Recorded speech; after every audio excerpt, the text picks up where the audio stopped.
অপরদিকে বোলপুরের দিকে নজর রাখতে হবে। বোলপুরের বড়ডিহা গ্রামে ইটভাটায় মাটি ধসে বিপত্তি, মাটি চাপা পড়ে 2 শিশুর মৃত্যু। ইটভাটায় পুলিশকে ঘিরে বিক্ষোভ স্থানীয় বাসিন্দাদের। আরও একবার জানাই, বোলপুরের ইটভাটায় সেখানকার বড়ডিহা গ্রামের এক ইটভাটায় মাটি ধসে বিপত্তি, মাটি চাপা পড়ে মৃত্যু হয়েছে 2 শিশুর। ইটভাটায় পুলিশকে ঘিরে বিক্ষোভ স্থানীয় বাসিন্দাদের।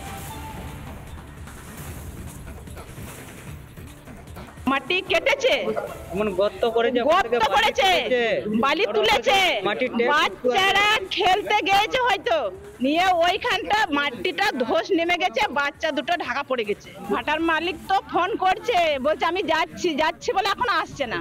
আমাদের দাবি আছে সুশীল রায়কে এইখানে আমরা ফয়সলা করব, তারপরে ডেড বডি নিয়ে যাব হাসপাতাল। আমরা বোলপুরে গেলে পাত্তা পাবো না। ওই যে ভিডিও কলটা যেটা করছে উল্টো পাল্টে পকেটে ভরে নিবে, আর যার মৃত্যু হয়েছে সে কিছু পাবে না।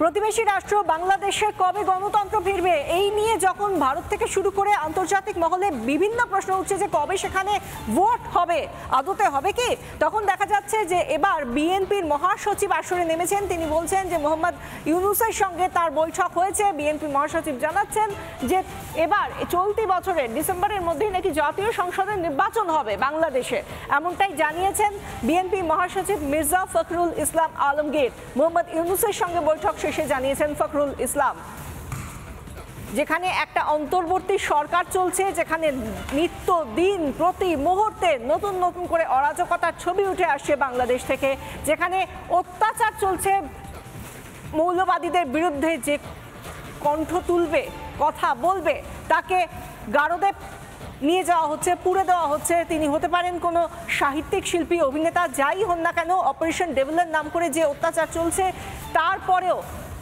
আমরা জানি না কবে সত্যি ভোট হবে। যদিও বিএনপি মহাসচিব বলছেন তাদের মধ্যে আলোচনা হয়েছে এবং ডিসেম্বরের মধ্যেই নাকি জাতীয় সংসদ নির্বাচন বাংলাদেশে। প্রধান উপদেষ্টা এবং তার সঙ্গে যারা ছিলেন তারা আমাদেরকে আশ্বস্ত করেছেন যে অতি দ্রুত তারা নির্বাচনের ব্যবস্থা করছেন এবং তিনি বলেছেন যে ডিসেম্বরের মধ্যে তিনি নির্বাচনের ব্যবস্থা করার জন্য তারা কাজ করছেন। আমরা আশা করব যে জনগণের আশা যেটা আছে, প্রত্যাশা আছে যে অতি দ্রুত এবং একটা রোড ম্যাপ ঘোষণা করবেন তিনি, সেটার মধ্যে দিয়ে আমরা ডিসেম্বরের মধ্যেই নির্বাচন সম্পন্ন হবে বলে আমরা প্রত্যাশা করছি।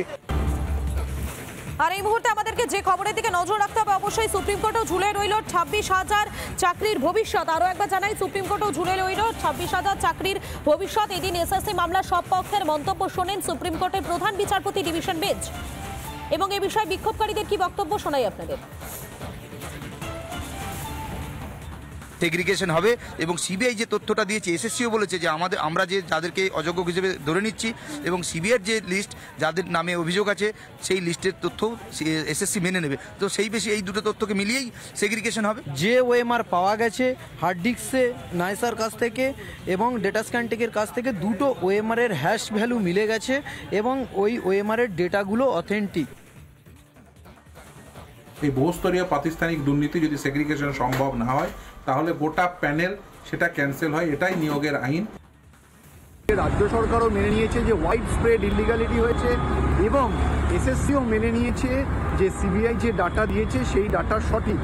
এবার প্রশ্ন হলো যে কি হতে পারে। অন্তত 10,750 জন বেআইনি নিয়োগ পাওয়া গেছে এবং এর চেয়ে বেশি আরও থাকতে পারে। যেহেতু এসএসসি কোনো যোগ্যের তালিকা দিতে পারেনি সুপ্রিম কোর্টে, এর ভিত্তিতে সেগ্রিগেশন হবে আমরা সেটা খুব একটা বুঝতে পারছি না। আমরা আশা করছি যে পুরো প্যানেলটাই হয়তো বাতিল করবেন, করে নতুনভাবে পরীক্ষা নেওয়ার রায় দেবেন প্রধান বিচারপতি।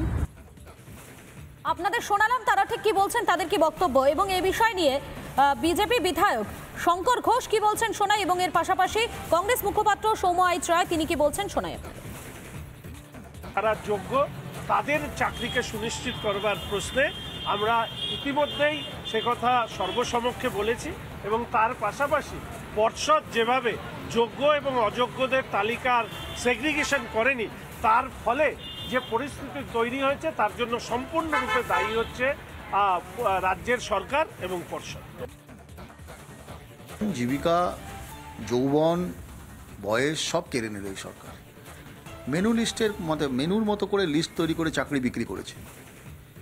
2011 সালের পরে এই রাজ্যের সরকারটা আসার পরে তৃণমূলের সরকার একটা পরীক্ষাও দুর্নীতি ছাড়া হয়নি, একটা রিক্রুটমেন্টও দুর্নীতি ছাড়া হয়নি। যে রিক্রুটমেন্টগুলো তৃণমূলকে টাকা দিয়ে হয়েছে, ছোট ছোট চাকরি সে কিছু হয়েছে, বাদবাকি যেগুলো শিক্ষা দপ্তর বলুন বা অন্যান্য দপ্তর বলুন, সবটাই গ্রুপ ডি বলুন, সবটাতেই চরম অব্যবস্থা, দুর্নীতি, টাকা লুটপাট করেই চাকরিটা হয়েছে। বিশ্ববিদ্যালয়ের হস্টেলের 5 তলা থেকে ঝাঁপ ছাত্রীর, মৌলানা আবুল কালাম আজাদ বিশ্ববিদ্যালয়ের ঘটনা। হরিণঘাটা ক্যাম্পাসে মৃত্যু পড়ুয়ার, ক্যাম্পাসে বিক্ষোভ পড়ুয়াদের। অ্যাম্বুলেন্স না পেয়ে বিক্ষোভ দেখাতে থাকেন পড়ুয়ারা। ঝাঁপ দেওয়ার কারণ খতিয়ে দেখছে ইতিমধ্যে পুলিশ। বিশ্ববিদ্যালয়ের হস্টেলে 5 তলা থেকে ঝাঁপ ছাত্রীর, মৌলানা আবুল কালাম আজাদ বিশ্ববিদ্যালয়ের ঘটনা। হরিণঘাটা ক্যাম্পাসে মৃত্যু হয়েছে পড়ুয়ার। যেমনটা অন্যান্য পড়ুয়া যারা রয়েছেন তারা যেমনটা অভিযোগ করছেন যে সময় মতো অ্যাম্বুলেন্স পাননি তারা, সে কারণে এই পড়ুয়াকে নিয়ে যেতে অনেকটা দেরি হয়ে গিয়েছে। এই কারণে কিন্তু বিক্ষোভে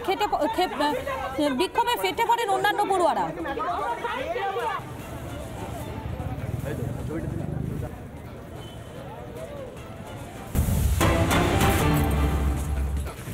নানা ধরনের কন্টেন্ট দেখার জন্য লাইক করুন, শেয়ার করুন আমাদের ফেসবুক পেজ, সাবস্ক্রাইব করুন আমাদের ইউটিউব চ্যানেল।